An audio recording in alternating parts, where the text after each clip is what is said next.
মসজিদটা কি আমার একটু দিবা? তোমার কোরআনটা আমি এক বেলার জন্য তোমার কাছে চাই। আবু আব্দুল্লাহ বলে, ইবনুল জাওজি বলেন, আবু আব্দুল্লাহ বলে সিফাতুস সাফওয়া কিতাবের ভিতরে ইবনুল জাওজি রাহমাতুল্লাহ আলাইহি এনেছেন। আবু আব্দুল্লাহ বলে কোরআন শরীফ চাইছে, একটা ভালো জিনিস চাইছে, এটা কেমনে না দেই? আমি আমার নিজের পড়ার কোরআন মজিদটা তাকে দিয়ে দিলাম, আমার নিজের কোরআন শরীফটাই তারে দিয়ে দিলাম।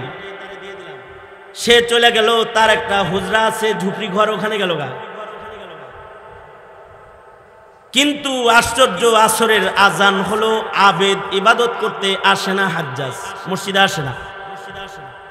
মাগরিবের আজান হয়ে গেল, সে মসজিদে আসে না। এশার আজান হয়ে গেল, আমরা নামাজ পড়লাম, কিন্তু হাজ্জাজ আবেদ রাহমাতুল্লাহি আলাইহি মসজিদে আসতেছে না।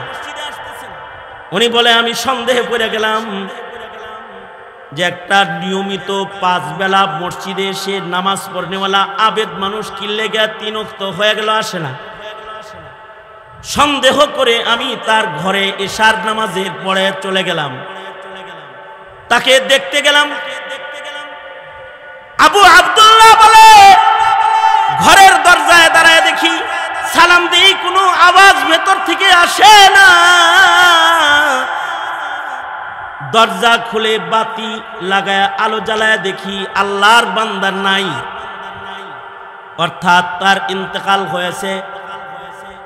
কিন্তু ইন্তেকালের পরে চিত্রটা এত সুন্দর, আমার কাছ থেকে যে আল্লাহর কোরআনটা চায়া লই আইছে, বাচ্চা যেমন তার মাকে বুকের ভেতরে জড়ায় ধরে ঘুমায় যায়, আমার কাছ থেকে চেয়ে আনা আল্লাহর কোরআনের মুসহাফ, আল্লাহর কোরআনকে বুকের মধ্যে জড়ায় ধইরা সে মরে গেছে, আর তার রূহ নাই। কিন্তু লোকটা এতটাই দরিদ্র, হত দরিদ্র যে তার গায়ে ভালো এমন কাপড়ও নাই যা দিয়ে তাকে কাফন করা যায়। রাতের গভীরে মানুষ কোথায় পাবো আমি? একা একা গোসল কেমনে দেব?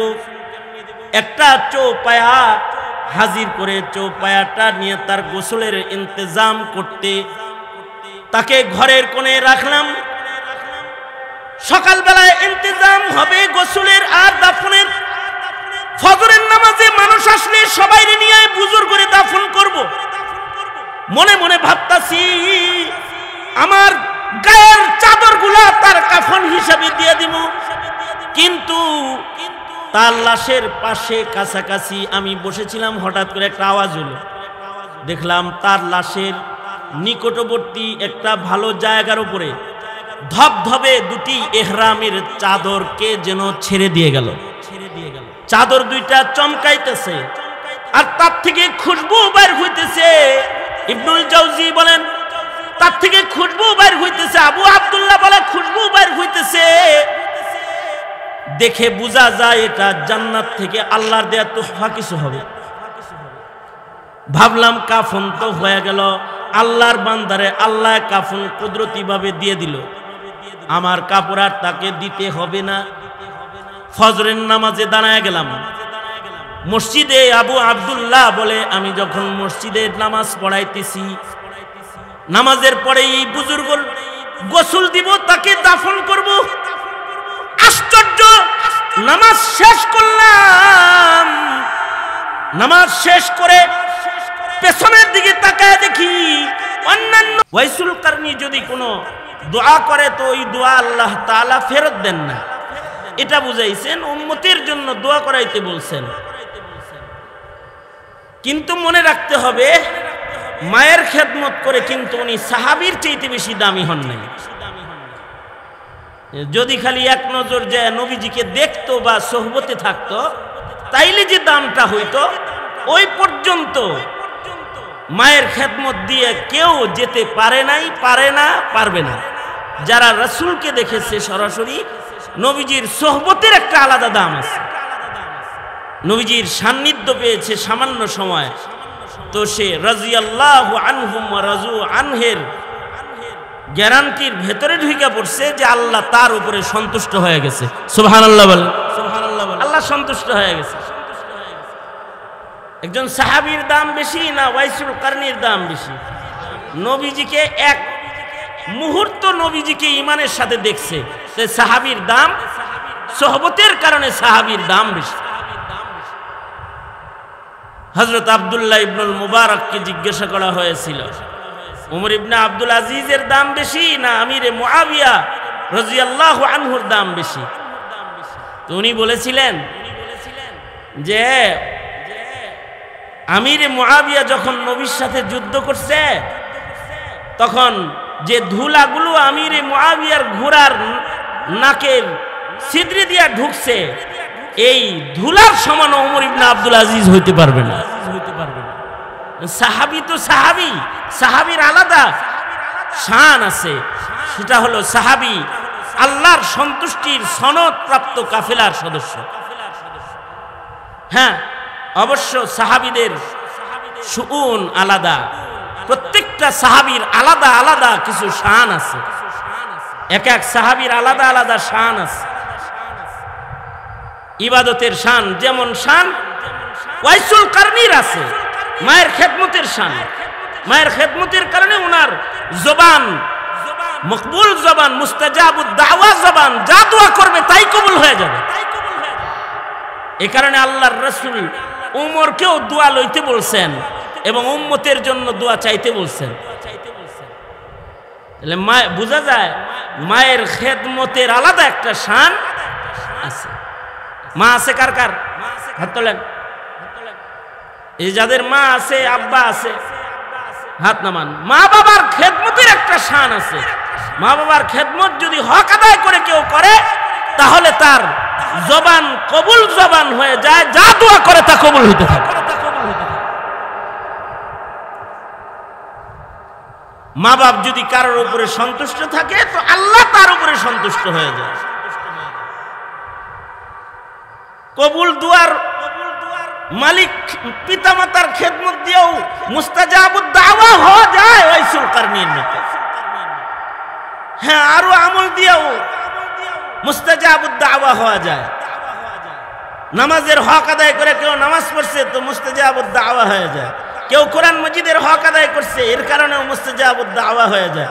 কারোর কোরআনে কারীমের তিলাওয়াতের আমল বেশি থাকে, কারোর নামাজের আমল বেশি থাকে, কারোর মা বাবার খেদমত বেশি থাকে, কারোর ভেতরে জুহদ বেশি থাকে, কারোর ভেতরে জিকিরের আদব বেশি থাকে। যে কোনো একটা আমলের কাসরাত আধিক্য মানুষকে মকবুল বানায় ফেলায়, তো তখন তার জবানের মূল্য হয়ে যায়। ওলি বুজুর্গদের জবানের মূল্য কেন? আমলের কারণে তাদের জবানেরও মূল্য। লাউ আকসামা আলাল্লাহি লা আবাররাহ। ওলি বুজুর্গরা যদি কোনো কসম করে তো তাদের কথা পূরণ করার জিম্মাদার আল্লাহ নিজে হয়। এ কারণে ওলি বুজুর্গদের কাছে দোয়া লইতে হয়, চাইতে হয়। আমলওয়ালা মানুষের কাছে দোয়া চাইতে হয়, কারণ আমলওয়ালা মানুষগুলা মকবুল মঞ্জুর। উম্মতের এমন কিছু মানুষ আছে যা চায়, মুখ দিয়ে যা বাইর করে তাই আল্লাহ তাআলা পূরণ করে ফেলায়। আছে এমন মানুষ আছে। যেমন পূর্বের যুগের কিছু মানুষের বর্ণনা শেখুল হাদিস সলিমুল্লাহ খান রহমতুল্লাহ আলাইহি, উনি ওনার কিতাব মাজালিসুল ইলমি ওয়াজ যিকির এর ভেতরে একটা ঘটনা বলছেন ওই জমানার এক বুজুর্গের, যে ওই এক জমানার বুজুর্গ অনেক বড় আলেম না, কিন্তু আবেদ বড়। অর্থাৎ নামাজ তাকবীরে উলার সাথে পড়ে, ইবাদত বন্দেগী তাকবীরে উলার সাথে করে, মসজিদে যায় নামাজটা পড়ে, নফল রোজা বেশি রাখে, আইয়ামে বীজে রোজা রাখে, জিকির করে, তিলাওয়াত করে। এর কারণে সে মুস্তাজাবুদ দাওয়া ছিল, যা দোয়া করতে এটা কবুল হয়ে যেত। উনি বর্ণনা করতে গিয়ে বলেন, এই লোক একদিন মসজিদে গেছে ইমাম সাহেবের ওখানে রাতের বেলায় এশার পরে খাবারের আগ দিয়া, আচ্ছা, খাওয়ার আগ দিয়া কেউ যদি আসে তারে মানুষ খাইতে কয় না ভদ্রতার খাতিরে? হ্যাঁ, তো একজন আবেদ মানুষ, বুজুর্গ মানুষ মসজিদে আসছে, তো ইমাম সাহেব তাকে বলতেছে আমার সাথে খাওয়ান খান, এই খাবার খামো, দস্তরখান লাগাইছি, খানা খান। শেখুল হাদিস সলিমুল্লাহ খান রহমতুল্লাহ আলাইহি উনি বলেন যে এই বুজুর্গ আবেদে কয় কি, এই সাধারণ জিনিস খাই না, যাও মোরগ পোলাও হইলে খাইতাম। কি কি কি খাইতো? মোরগ পোলাও যদি হইতো তাইলে খাইতাম। তো উনি বলতেছে আবেদ থেকে এখনো খাওয়ার লোভ যায় নাই, মনে মনে বলতেছে আর কি, ইবাদত তো খুব করে কিন্তু ভালো খাওয়ানোর লোভ ঠিকই আছে, মোরগ পোলাও খাইবে। রাতের বেলায় মোরগ পোলাও কে দিব? এই বলে উনি একটু বিরক্তি হইয়া নিচে খাবার খেয়ে ফেলেছে। এ আল্লাহর বান্দা নামাজে দাঁড়ায় রয়েছে, নফল নামাজ পড়তেছে। অনেক লম্বা সময় নামাজ পড়ে রাতের বেলায় যখন বিশ্রাম নিছে, রাত 12টা 12:30 বাজে, তো এমন সময় ইমাম সাহেবের কামরার কাছে এলাকার এক মহিলা খাতুন, একটা মহিলা এসে দরজায় নক করেছে, ইমাম সাহেব ওঠেন ওঠেন, গরম কিছু খাবার আনছি, এটা একটু গ্রহণ করেন। দরজা খুইলা খাওন লইছে, খাওনের টিফিন বাটিটা নিয়ে জিগাইতাছে এটার ভিতরে কি আছে? এটার ভিতরে মোরগ পোলাও আছে। তুমি রাত 12টা 12:30 সময় মোরগ পোলাও আনছো কিসের লেগে? তো শেখুল হাদিস সলিমুল্লাহ খান রহমতুল্লাহ আলাইহি উনি বলেন যে তখন এই মহিলাটা বলতেছে যে সন্ধ্যা রাত্রে আমার সন্তান হারায়া গেছে, সন্তানের জন্য মায়ের একটা মায়া, সন্তান পাই না, ছোট বাচ্চা, মাসুম বাচ্চা হারায়া গেছে। তো আমি দরিদ্র মানুষ মান্নত মানছি যে আল্লাহ আমার বাড়িতে একটা মোরগ আছে, তুমি যদি আমার সন্তানটাকে আমাকে ফিরায় দাও তো আমি মোরগ পোলাও রান্না করে আলেমে দ্বীন এবং মুসাফিরদের মেহমানদারি করব। আল্লাহর কি কুদরত, কিছু সময় পরে আমার ছেলেটারে পায়া লাইছে। এখন চিন্তা করলাম সন্তানের মায়ায় যে মান্নত মেনেছি, রাতারাতেই মোরগটাকে জবাই করে মোরগ পোলাও রান্না করে ইমাম সাহেবের কাছে দিয়ে আসি, কোনো মুসাফির থাকলে সেখান থেকে মুসাফিরও খায়া নিবে। ইমাম সাহেব কয়, খাতুন তুমি তো আসলে আসো নাই, তোমাকে আল্লাহ তাআলা কোনো কারণে মোরগ পোলাও রান্না করায় এখানে এনেছে, কারণ এমন একজন আবেদ মুসাফির এখানে আছে যার মুখ দিয়ে মোরগ পোলাও খাবে, এটা বের হইছে। যাও, মহিলা চলে গেছে।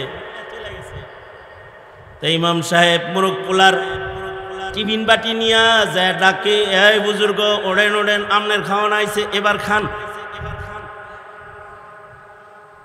আসল কথা হলো আল্লাহর কিছু পেয়ারা বান্দা এমন হয়ে যায়, তারা যদি কিছু আল্লাহর কাছে চায়, তারা যদি আল্লাহর কাছে কোনো দোয়া করে তো তাদের দোয়া আল্লাহ তাআলা কবুল করে নেয়। তাদের মুখে যদি কোনো শব্দ উচ্চারণ হয়, তাদের কসম পূরণ করার জিম্মা আসমানের মালিক আল্লাহ তাআলা গ্রহণ করে। এটা ইবাদতের শান যাদের হয় তাদের এরকম হয়। আমাদের কিন্তু এখন ইস্তেসকা পড়লেও বৃষ্টি হয় না। আমরা মুখে অনেক কিছু বলি কিন্তু আমাদের কথা পূরণ হয় না, কেমন যেন আমাদের দোয়া পূরণ হয় না, দোয়া কবুল হয় না, দোয়ার জাযা আমরা দেখতে পাই না, কারণ আমাদের আমলি জিন্দেগির হালাত বেশি ভালো না। যতটুকুন ভালো হইলে মুখের কথার দাম হয়, অতটুকুন ঈমান আমল আমাদের হয় না, অতটুকুন হক আদায় করে কোনো ইবাদতই আমরা করতে যেন পারি না। এই যুগের মুসলমান হক আদায় করে ইউটিউব আর ফেসবুক যত চালাইতে আর অত হক আদায় করে নামাজও পড়তে পারে না। আর যত সুন্দর করে আড্ডা দিতে পারে, প্রেম দিবস পালন করতে পারে, প্রেমিকার হক আদায় করতে পারে, অত সুন্দর করে মায়ের হক আদায় করতে পারে না। বাবার হক আদায় করতে অতটুকুন পারে না, নাস্তিক নেতার হক যতটুকুন আদায় করতে পারে বাবার হক অতটুকুন আদায় করতে পারে না, নবীর হক অতটুকুন আদায় করতে পারে না।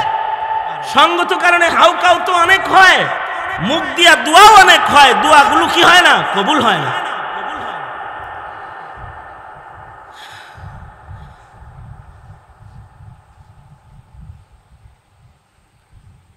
ইবনুল হাজার আসকালানী রহমাতুল্লাহি আলাইহি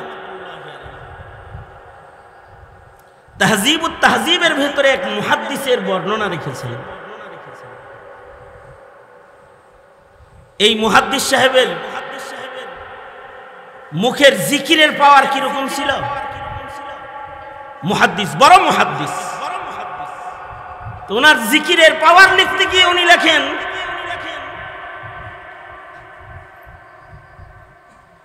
উনি যদি চলতি পথে, এই কার বর্ণনা বলতেছি? ইবনুল হাজার আসকালানীর বর্ণনা বলতেছি। ইবনুল হাজার আসকালানী শারিহুল বুখারী, ফাতহুল বারী যিনি লিখেছেন, ইবনুল হাজার আসকালানী উনি এই মুহাদ্দিসের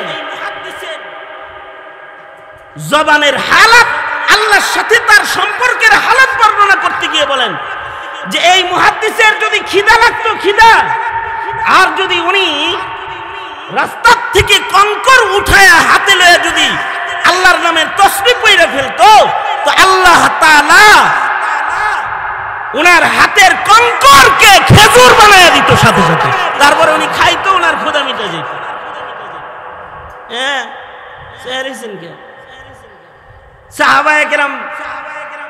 সাহাবায়ে কেরামের জন্য আল্লাহ তাআলা পাথরের টুকরাকেও, মানে কঙ্করের টুকরাকে স্বর্ণের টুকরা বানাইছেন।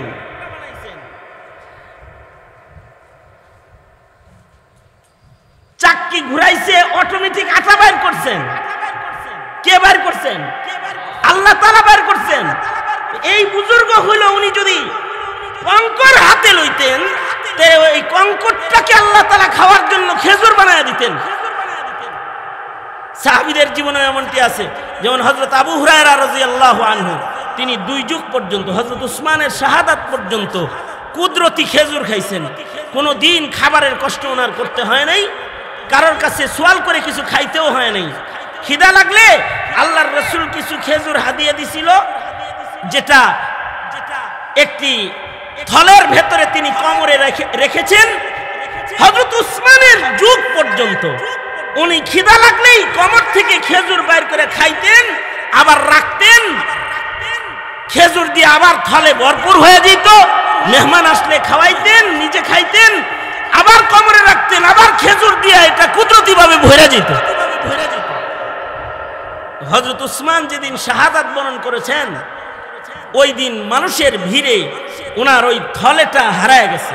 তো তখন তিনি মদিনার অলিতে গলিতে ঘুরছেন, কানছেন আর বলছেন, লিন্নাসি গাম্মুন ওয়ালি গাম্মান, লিন্নাসি গাম্মুন ওয়ালি গাম্মান, ফাকদুল জিরাব ওয়া কাতলু শাইখি উসমান। মদিনায় ঘুরেছেন, কেঁদেছেন আর বলেছেন, মদিনাবাসী, তোমাদের দুশ্চিন্তা একটা, যে তোমাদের খলিফা হারায় গেছে, উসমানের ওফাত হয়ে গেছে। আজকের দিনে আমি আবু হুরায়রার পেরেশানি হলো 2টা, আমার উসমানও হারাইছে। ওই থলে, যে থলের থেকে এ যাবৎ পর্যন্ত নবীর হাতের থলে, যার থেকে আমি খেজুর খাতাম, ক্ষুধা লাগলে খেজুর খাইতাম, আবার এটা কুদরতিভাবে খেজুর দিয়ে বইরা যেত, মানুষে খাওয়াইতাম। এই বরকতি খেজুরের থলেটা আজকে আমার হারায় গেছে। তোমাদের তো এক জিনিস হারাইছে, কিন্তু আমি উসমানের 2 জিনিস হারাইছে। তোমাদের দুঃখের চাইতে আমার দুঃখটা অনেক বেশি বড়। এটা উনি মদিনার গলি দিয়া হাঁটতেন আর চিৎকার করে করে এই কথা বলতেন আর কাঁদতেন, কুদরতি খাবার খেতেন। এক বুজুর্গ, উনি মুখ দিয়া আল্লাহর কাছে বলছেন, আল্লাহ কিছু দিরহাম দেন, তো আল্লাহ তাআলা দিরহাম দিয়ে দিচ্ছেন। আল্লামা ইয়াফঈ রাহমাতুল্লাহি আলাইহি উনি ঘটনা বর্ণনা করছেন, এক লোক হজ্জে বাইতুল্লাহতে যাইতেছে, কাবা শরীফ তওয়াফ করতে যাইতেছে। ইবাদতের কারণে ওনার মুখের পাওয়ার এত, ইবাদতের কারণে মুখের পাওয়ার, ভয়েস বড় হইলে পাওয়ারফুল ভয়েস হয় না, পাওয়ারওয়ালা মুখ হয় না। সজ্জিত শব্দ উচ্চারণ করতে পারলে পাওয়ারওয়ালা মুখ হয় না। জাদু মাখা বয়ান করতে পারলে পাওয়ারওয়ালা জবান হয় না। কিছু কিছু মানুষ আছে খালিদ সাইফুল্লাহ ইউবির মতো সাজিয়ে গুজিয়ে কথা বলতে পারে না, আলী হাসান উসামার মতো সুন্দর করে বলতে পারে না, আরিফ বিন হাবিবের মতো ভালো করে সুন্দর করে কথা বলতে পারে না, কিন্তু তার মুখের পাওয়ার এত যে সে মুখ দিয়ে তার অগুচ্ছাল শব্দ উচ্চারণের মাধ্যমে রবের কাছে কিছু চাইলে রব তাকে ওটা দিয়ে দেয়। আছে কিছু মানুষ, সেই মানুষগুলো উত্তম ভোকাল যোগ্যতার মানুষ না, অথবা তাদের শব্দ উচ্চারণও সুন্দর না, কিন্তু তাদের মুখটা মকবুল মুখ, মুস্তাজাবুদ দাওয়া জবান। হজ্জে বাইতুল্লাহতে যাইতেছে পায়ে হাইটা, উনার পাশ দিয়েই আরেক বুজুর্গ হজ্জে বাইতুল্লাহতে যাইতেছে ঘোড়ার পিঠে সওয়ার হয়ে, ঘোড়ার পিঠে সওয়ার হয়ে যাইতেছে।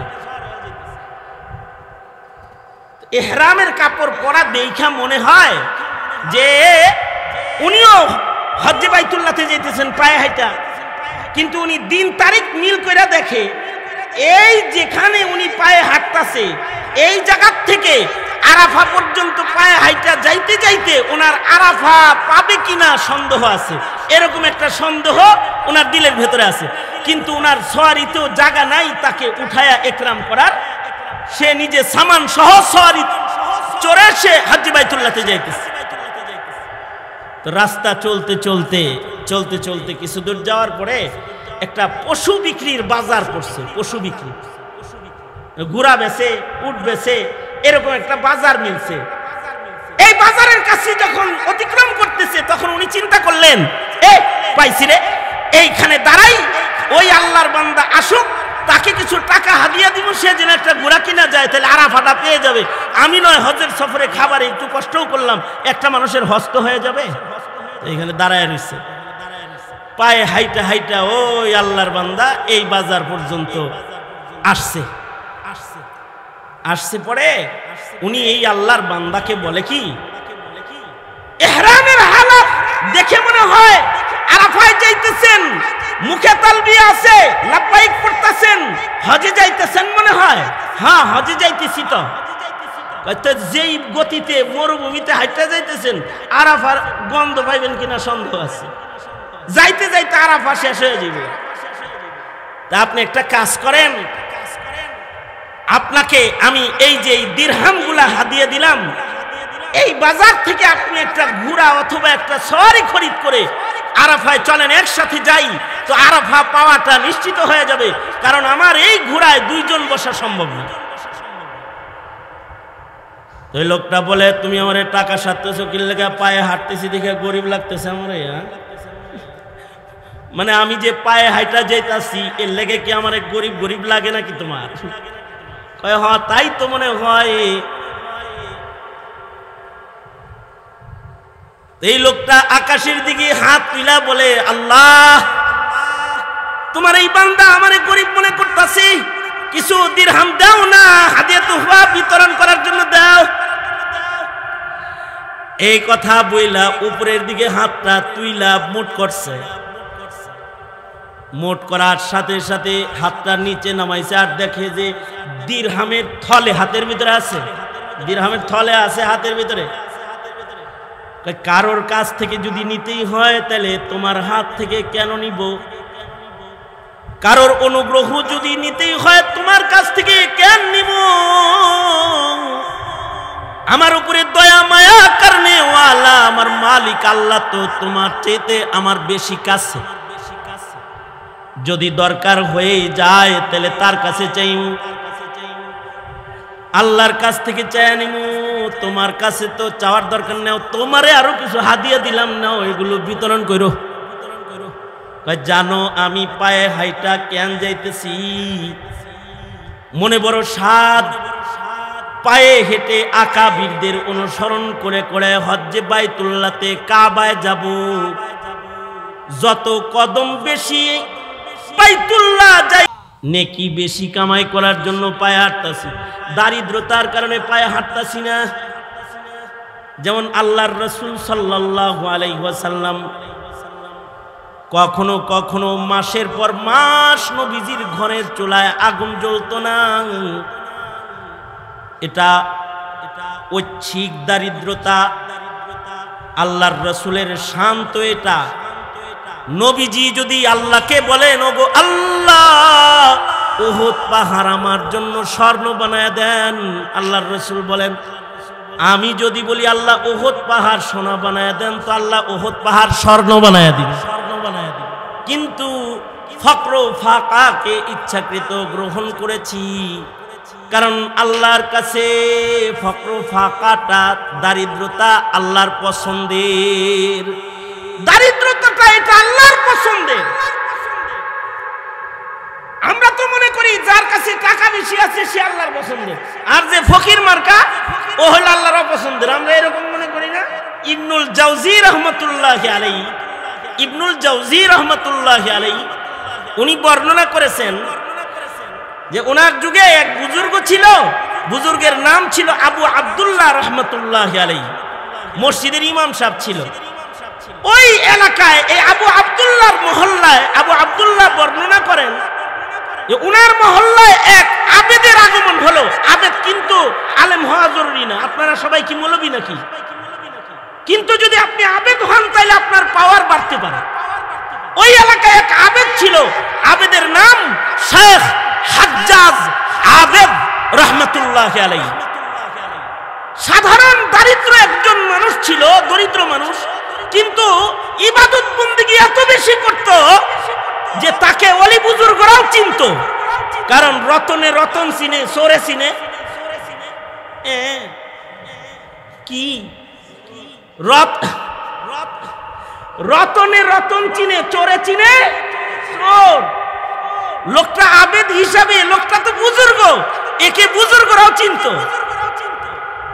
এই হাজ্জাজ আবেদ আবু আব্দুল্লাহ রাহমাতুল্লাহ আলাইহি মসজিদের দরজায় এসে দাঁড়াইছে। দাঁড়ায় বলে কি, এই আবু আব্দুল্লাহ, তোমার কোরআন মজিদটা কি আমার একটু দিবা? তোমার কোরআনটা আমি এক বেলার জন্য তোমার কাছে চাই।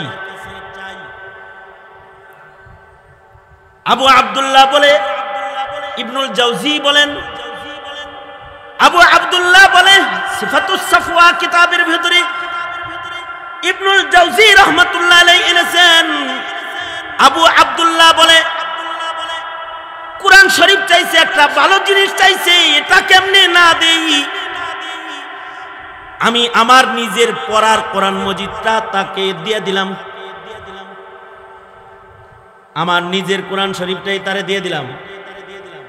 সে চলে গেল, তার একটা হুজরা আছে, ঝুপড়ি ঘর, ওখানে গেল গা। কিন্তু আশ্চর্য, আসরের আজান হলো, আবেদ ইবাদত করতে আসে না, হাজ্জাজ মসজিদে আসে না। মাগরিবের আজান হয়ে গেল, সে মসজিদে আসে না। এশার আজান হয়ে গেল, আমরা নামাজ পড়লাম, কিন্তু হাজ্জাজ আবেদ রাহমাতুল্লাহি আলাইহি মসজিদে আসতেছে না। উনি বলে আমি সন্দেহে পড়ে গেলাম যে একটা নিয়মিত 5 বেলা মসজিদে এসে নামাজ পড়নেওয়ালা আবেদ মানুষ কি লেগে 3 ওয়াক্ত হয়ে গেল আসে না। সন্দেহ করে আমি তার ঘরে এশার নামাজের পরে চলে গেলাম, তাকে দেখতে গেলাম। আবু আব্দুল্লাহ বলে ঘরের দরজায় দাঁড়ায় দেখি, সালাম দেই, কোনো আওয়াজ ভেতর থেকে আসে না। দরজা খুলে বাতি লাগায় আলো জ্বালায় দেখি আল্লাহর বান্দা নাই, অর্থাৎ তার ইন্তেকাল হয়েছে। কিন্তু ইন্তেকালের পরে চিত্রটা এত সুন্দর, আমার কাছ থেকে যে আল্লাহর কোরআনটা চাইয়া লই আইছে, বাচ্চা যেমন তার মাকে বুকের ভেতরে জড়ায় ধরে ঘুমায় যায়, আমার কাছ থেকে চেয়ে আনা আল্লাহর কোরআনের মুসহাফ, আল্লাহর কোরআনকে বুকের মধ্যে জড়ায় ধইরা সে মরে গেছে, আর তার রূহ নাই। কিন্তু লোকটা এতটাই দরিদ্র, হত দরিদ্র যে তার গায়ে ভালো এমন কাপড়ও নাই যা দিয়ে তাকে কাফন করা যায়। রাতের গভীরে মানুষ কোথায় পাবো আমি? একা একা গোসল কেমনে দেব? একটা চৌপায়া হাজির করে চৌপায়াটা নিয়ে তার গোসলের ইন্তজাম করতে তাকে ঘরের কোণে রাখলাম। সকালবেলায় ইন্তজাম হবে গোসলের আর দাফনের। ফজরের নামাজে মানুষ আসলে সবাই নিয়ে বুজুর করে দাফন করব। মনে মনে ভাবতাছি আমার গায়ের চাদরগুলা তার কাফন হিসাবে দিয়ে দিব, কিন্তু তার লাশের পাশে কাছাকাছি আমি বসেছিলাম, হঠাৎ করে একটা আওয়াজ হলো। দেখলাম তার লাশের নিকটবর্তী একটা ভালো জায়গার উপরে ধবধবে দুটি ইহরামের চাদরকে যেন ছেড়ে দিয়ে গেল। চাদর দুইটা চমকাইতেছে আর তার থেকে খুশবু বের হইতেছে। ইবনুল জাওজি বলেন তার থেকে খুশবু বের হইতেছে, আবু আব্দুল্লাহ বলে খুশবু বের হইতেছে। দেখে বোঝা যায় এটা জান্নাত থেকে আল্লাহর দেয়া তোহফা কিছু হবে। ভাবলাম কাফন তো হয়ে গেল, আল্লাহর বান্দারে আল্লাহ কাফন কুদরতি ভাবে দিয়ে দিল, আমার কাপড় আর তাকে দিতে হবে না। ফজরের নামাজে দাঁড়ায় গেলাম মসজিদে। আবু আব্দুল্লাহ বলে আমি যখন মসজিদে নামাজ পড়াইতেছি, নামাজের পরে এই বুজুর্গ গোসল দিব, তাকে দাফন করব। আশ্চর্য, নামাজ শেষ করলাম, নামাজ শেষ করে পেছনের দিকে তাকায় দেখি অন্যান্য দিন যে পরিমাণ মানুষ ফজরের নামাজে হয় অতটুকুন মানুষ না, বহু মানুষ আজকে ফজরের নামাজে আমার পেছনে হাজির হয়েছে। আশ্চর্য বিষয় হলো জমানার 4 জন বড় বুজুর্গ দেখি। আবু আব্দুল্লাহ বলে দেখি 4 জন ওলি আমার পেছনে নামাজ পড়তেছে, তার ভেতরে একজন হলো মালিক ইবনে দিনার রহমাতুল্লাহি আলাইহি, আরেকজন হলো সালেহ বুনানি রহমাতুল্লাহি আলাইহি, হাবিবে ফারসি রহমাতুল্লাহি আলাইহি। এরকম আরো এক বুজুর্গ সহকারে মুররি রহমাতুল্লাহি আলাইহি, 4 বড় বুজুর্গ আমার পিছনে নামাজ পড়তেছে। আমি তাদেরকে বললাম আপনারা কোথা থেকে আইলেন, কি জন্য আইলেন? দেখলাম নামাজ পড়তেছে এবং তাদের সবার হাতে এক সেট করে কাফনের কাপড় আছে। জিজ্ঞাসা করলাম আপনারা কেন আসছেন? আজকে যখন ঘুমাইছিলাম মাঝরাতে স্বপ্নে দেখি আল্লাহর পক্ষ থেকে এলান হচ্ছে আমার একটা পেয়ারা হাজ্জাজ আবেদ, যাকে আমরাও চিনি, সে ইন্তেকাল করেছে তোমার মহল্লায়। ফজরের পরে তার গোসলের জিম্মা আমাদের, কাফন দেওয়ার জিম্মা আমাদের, তাই আইছি। মালিক ইবনে দিনার কিন্তু সাধারণ মানুষ না। মালিক ইবনে দিনারও ইবাদত করতে করতে এত উঁচু পায়া, একদিন নৌকাওয়ালা ওনাকে বেয়াজ্জতি করছে, আর উনি আল্লাহ দিরহাম দাও, বেয়াজ্জতি করলো আমাকে। মুরাকাবার হালতে ছিলেন, পকেটে হাতায় টাকা পায় না। নৌকাওয়ালা মনে করছে টাকা সারা জাহাজে উঠছে, ঘাড়ে ধাক্কা দিছে, আর উনি কয় আল্লাহ দিনার দেন। তো ফরিদুদ্দিন আত্তার রহমাতুল্লাহি আলাইহি উনি বলেন যে পানির নিচ থেকে মাছ দিনার ঠোঁটে লইয়া পানির উপরে উঠছে, বলে মালিক না ওই যে অনেক দিনার আইছে। উনি 1 দিনার নিয়ে বাড়া দিয়া বাকি মাছগুলারে কয় আমার হাজত পুরা হয়ে গেছে, জাগা বলা হয়। এই কারণেই ওনাকে মালিক ইবনে দিনার বলা হয় যে ওনার দিনার চাইলে মাছে দিনার লয়ে আইছে। আমাদের লিগে যদি মাছে আনতো দিনার, তো 1 টাকা ভাড়া দিয়ে বাকিগুলো রেখে দাও, এটা আমারে দিয়ে যাও, মাছের কাছ থেকে রাইখা দিতাম। এই মালিক ইবনে দিনার ওই জানাজায় আছেন, ফজরের নামাজে আছেন। ইবনুল জাওজি ওনার কিতাবে লিখেছেন মালিক ইবনে দিনার নামাজ শেষে তাকে বললেন, এই আবু আব্দুল্লাহ, এই হাজ্জাজ আবেদ সে কোথায়? এই আলেম না, কিন্তু সাধারণ গ্রামের পাবলিক একজন আবেদ। নিজেকে আল্লাহর কাছে প্রিয় বানাইতে ইবাদত লাগে, ইবাদত লাগে। জনতার কাছে টাকা দিয়ে প্রিয় হওয়া যায়, পাবলিকের কাছে সুন্দর করে কথা বললেও প্রিয় হওয়া যায়, ভালো করে গান গাইলেও প্রিয় হওয়া যায়, ব্যাগ পিটাইলেও প্রিয় হওয়া যায়, ভালো করে বল করলেও প্রিয় হওয়া যায়। আল্লাহর কাছে ইবাদত দিয়ে প্রিয় হতে হয়। যদি সে সাধারণ মানুষ হয়, ইবাদতের কারণে সে আল্লাহর প্রিয় হয়ে যায়। হাজ্জাজ আবেদ সাধারণ মানুষ, কিন্তু আল্লাহর কাছে এত প্রিয় যে তার জানাজায় আল্লাহর পেয়ারারা আসছে। ওই ইমাম বুখারীর মতন, ইমাম বুখারীর ইন্তেকালের পরে আল্লাহর রাসূল নিজে জমানার মুহাদ্দিসদেরকে স্বপ্নযোগে ডাকতেছে আর বলতেছে, এই জানো না আজকে আমার মুহাম্মদ আমার কাছে আইতাছে, আমি ইস্তেকবালে আছি। খবর পায়া বড় বড় মুহাদ্দিসরা ইমাম বুখারীর বাড়িতে আসছে, এসে দেখে ইমাম বুখারীর ইন্তেকাল হয়েছে। ফেসবুকের আমল না যে একটা পোস্ট দিয়ে সবার কাছে পরিচয় করায়া দিবে। তাদের নেক আমলের কারণে আল্লাহ তাদের পরিচয় করায়া দেয়, রাসূল তাদের পরিচয় করায়া দেয়। তো হযরত মালিক ইবনে দিনার রাহমাতুল্লাহি আলাইহি হাজ্জাজ আবেদের সামনে যায় ওনার চেহারার উপরের কাপড় সরায়া চুমা দিলেন। চুমা দিয়ে বললেন, যে এলাকার মানুষ তোমাকে চিনে ফেলে তুমি আর সে এলাকায় বসবাস করো না, তোমার বুজুর্গি মানুষ জেনে ফেলবে। তাই এত রিয়া মুক্ত ইবাদত তুমি করলে, আমি মালিক ইবনে দিনার আজকে তোমার জানাজায় এসেছি, তোমাকে গোসল দিতে এসেছি, হাসরে যেন আমাকে না নিয়ে একা একা জান্নাতে যায় না। মানুষ আল্লাহর কাছে প্রিয় হয় ইবাদতের কারণে। মা বাবার খেদমতটাও একটা ইবাদত, যে ইবাদতের কারণে ওয়াইসুল কারনি আল্লাহর কাছে প্রিয় হয়ে গেছে। এমন প্রিয় হইছে যে উমর রে বলে, তুমি তার কাছ থেকে দোয়া লও, আমার উম্মতের জন্য দোয়া চাও। তার মানে এটা না যে ওয়াইসুল কারনির মূল্য উমরের চাইতে বেশি হয়েছে, তা না। কিন্তু নবীর সবচেয়ে আপনা সাহাবীকে যদি একদিকে রাখা হয়, আর এমন ওয়াইসুল কারনির মতো শত শত ওয়াইসুল কারনি যদি আর একদিকে রাখা হয়, উমর ইবনে আব্দুল আজিজের মতো তাবিঈকে যদি আর একদিকে রাখা হয়, একজন সাহাবীর মূল্য দুনিয়ার সব তাবিঈকে দিয়া একজন সাহাবীর মূল্য আদায় করা সম্ভব হবে না। সাহাবীর আসল অর্জনটা কি? সাহাবীর আসল অর্জন হলো অনেক নামাজ, অনেক রোজা, অনেক সাদকা, অনেক খায়রাত না। সাহাবীর আসল অর্জন হলো ঈমানের সাথে রাসূল এক নজর দেখছে। এটা হলো তার জীবনের আসল অর্জন।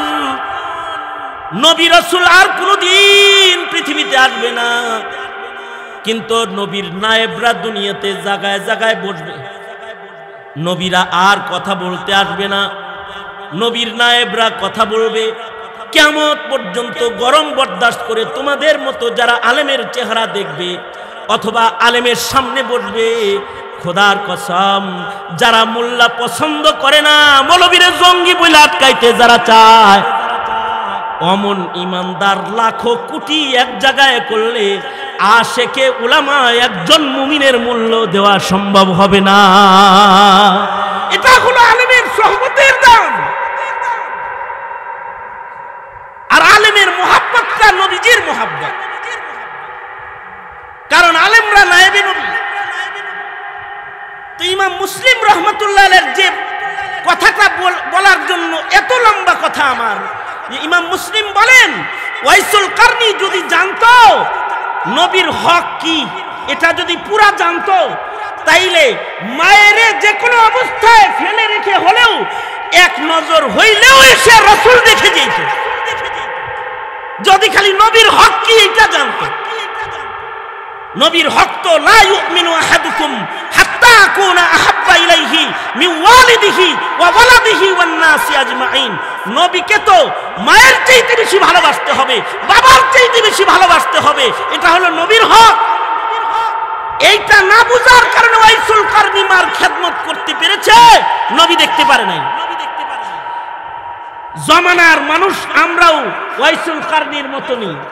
আমরা নবীর মর্যাদা বুঝি না বিধায়ী নেতার হক আদায় করতে পারি, নবীর হক আদায় করতে আমরা পারি না, নবীর হক আদায় করতে পারি না। আমরা দলের হক আদায় করতে পারি, ধর্মের হক আদায় করতে পারি না। ভাই ও দোস্ত বুজুর্গ, নবীকে চিনো, নবীর হক আদায়কারী মুমিন হওয়ার চেষ্টা করো। লাখো কোটি উম্মত আর একজন নবীর হক আদায়কারী উম্মত, অনেক ব্যবধান, অনেক ব্যবধান। নবীর হক আদায়কারীর জিম্মাদার স্বয়ং আল্লাহ। নবীর হক আদায় করে কেউ যদি মইরাও যায় সে জান্নাতে চলে যায়। শুধুই মাত্র নবীর হক আদায়কারীর আমল নামার গুনাহ আল্লাহ মাফ করে তা না, নবীর হক যারা আদায় করে তাদের গায়ে নাপাক থাকলেও আল্লাহ ওটা ধৌত করে। যেমন হযরত হানজালা, হযরত হানজালাকে আসমানের পানি দিয়ে আল্লাহ গোসল দিয়েছেন, কারণ হযরত হানজালা নবীর হক আদায় করে। আর আমরা হলো দলের হক আদায়কারী, নেতার হক আদায়কারী, নবীকে অবমাননাকারীদের তালে তাল দেওয়া পার্টি আমরা, কাদিয়ানীর তালে তাল দেওয়া পার্টি, নাস্তিকের তালে তাল দেওয়া পার্টি হলো আমরা। রাজনীতি করতে যায় নবীর দুশমনদের সাথে তাল দাও, কাদিয়ানীদের সাথে তাল মিলাও, আবার ইমানদারের গুরুস্থানে কাফন করে কবরে গিয়ে শুইতে চাও। এত সস্তা না, এত সস্তা না যে কবরে গিয়েই রাসূলকে চিনে ফেলবা, নবীকে দেখানো হবে। চিনবা না, চিনবা না, চিনবা না, সেদিন চিনবা না। সুতরাং নিজেরা নবীর হক আদায় করব আর আমাদের প্রজন্মকে নবীর হক আদায় শিক্ষা দিব, ইনশাআল্লাহ বলেন। কারণ নবীজিকে সর্বোচ্চ ভালোবাসা না দিলে কামেল মুমিন হওয়া যাবে না। নবীর প্রেম প্রকাশ সর্বোচ্চ করব, ইনশাআল্লাহ বলেন। সুতরাং নবীর প্রেমে নাস্তিকদের বিরুদ্ধে, কাদিয়ানীদের বিরুদ্ধে কখনো যদি রক্ত দেওয়ার মাসআলা এসে যায়, জীবন দেওয়ার মাসআলা এসে যায়, জীবন দিতে রাজি থাকবেন তো ইনশাআল্লাহ? আল্লাহ তাআলা কবুল মঞ্জুর করুন। আল্লাহ তাআলা হক আদায়কারী মুমিন আমাদেরকে বানাক, আমিন। সবাই ইস্তিগফার পড়েন। আস্তাগফিরুল্লাহ রাব্বি মিন কুল্লি যামবি ওয়া আতুবু ইলাইহি লা হাওলা ওয়ালা কুওয়াতা ইল্লা বিল্লাহিল আলিয়্যিল আযীম। আস্তাগফিরুল্লাহাল্লাযী লা ইলাহা ইল্লা হুয়াল হাইয়ুল কাইয়্যুম ওয়া আতুবু ইলাইহি। আলহামদুলিল্লাহি রাব্বিল আলামিন। আসসালাতু ওয়াসসালামু আলা সাইয়্যিদিল আমবিয়া ওয়াল মুরসালিন। তোমরা কি এরকম করবা? এরকম করবা? তোমরা যদি আমার সাথে এরকম আচরণ করে, যে দোয়া তুই এক কথা বলতেছি তোমাদের সাথে, তাহলে আমি ভবিষ্যতে এরকম হইতে বাধ্য হব যে আমি বয়ান শুরু করার আগে তোমাদের সবাই আগে তাড়ায়া দিয়ে তারপরে বয়ান করব। কারণ আমার আর ভাইরাল হওয়ার শখ নেই তো। আমারে দিয়ে তোমরা ভাইরাল নিয়া, তোমাকে দিয়ে কি আমি ভাইরাল নাকি? আমার 2 যুগের বেশি চলে এই ময়দানে। যখন তোমাদের এই ক্যামেরার জন্ম হয় নাই তখন থেকে আমি ময়দানে। তোমরা এতটা মানে বেবুজ যে দোয়া শুরু করছি, এখন তোমরা ক্যামেরা ধরো। তুমি এতটুকুন জায়গা কাইটা দিও পরে, তুমি এটা তোমার ব্যবসার সামান না, কিন্তু তোমার জিন্দেগির সামান তো দোয়াটা। এতক্ষণ বলে কি দোয়া ওয়াজ করলাম, কি রাত বইরা মারলাম, কই কয় ব্যাং মারছে। ইউসুফ জুলেখার কিচ্ছা শুই না, কয় ইউসুফ কি জুলাইখা কি পুরুষ না মহিলা? তো ওয়াজ শুই না, কি শিখলাটা কি? রাগ হইছ? মুসিবতে আছি আমি। আলহামদুলিল্লাহ রাব্বিল আলামিন। আসসালাতু ওয়াসসালামু আলা সাইয়্যিদিল আমবিয়া ওয়াল মুরসালিন মুহাম্মাদি ওয়া আলা আলিহি ওয়া আসহাবিহি আজমাইন। রব্বুল আলামিন জীবনপুর দক্ষিণ পাড়ার যুব সমাজের আয়োজনে মাহফিল, দেশে অবস্থানরত, প্রবাসে অবস্থানরত যুবকদের বিরাট বড় একটা কাফেলা এই মাহফিলের জন্য মেহনত করেছে। যোগ্য বুজুর্গদেরকে এখানে হাজির করেছে।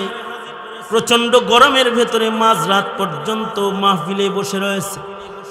সবাই মিলে ভিক্ষুকের মতো 2টা হাত তুলেছি, মাপ চাই ওরে মালিক, মেহেরবানি করে আমাদের জিন্দেগির সব গুনাহ তুমি মাফ করো আল্লাহ।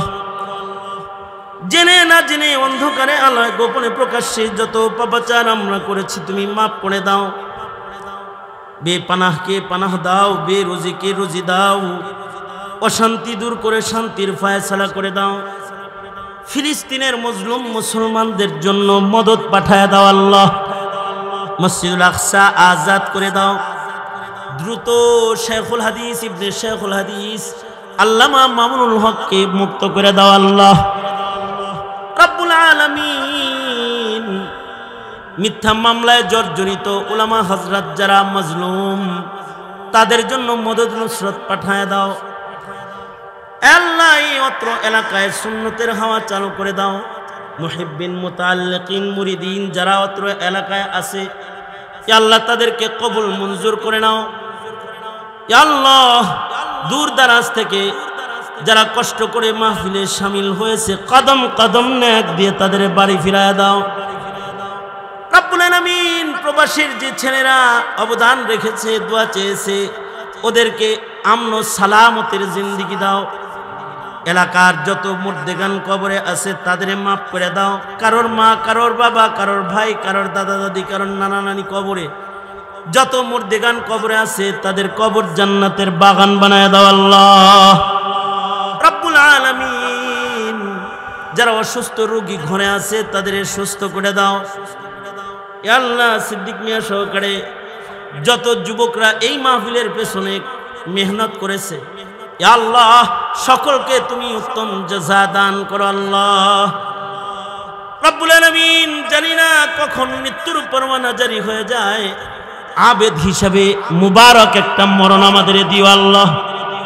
গুনাহগার বলে ডাক দিও না, তোমার পেয়ারা বলে ডেকে কবরে নিও আল্লাহ। আবেদে খাস বলে কবরে নিও আল্লাহ। ইয়া আল্লাহ জিন্দেগির সব গুনাহ মাফ করে মাসুমিয়ত দান করো আল্লাহ।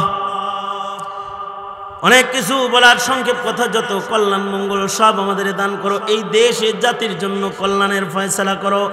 আল্লাহুম্মা আফিনা ফি কুদরাতিকা ওয়া আদখিলনা ফি রাহমাতিক। আল্লাহুম্মা ইন্না নাসআলুকাল জান্নাতা ওয়া রাযাকা ওয়া নাউযু বিকা মিনান নার। সুবহানা রাব্বিকা রাব্বিল ইজ্জাতি আম্মা ইয়াসিফুন ওয়া সালামুন আলাল মুরসালিন ওয়ালহামদুলিল্লাহি রাব্বিল আলামিন। আসসালামু আলাইকুম ওয়া রাহমাতুল্লাহি ওয়া বারাকাতুহু। প্রচন্ড গরম, সালামে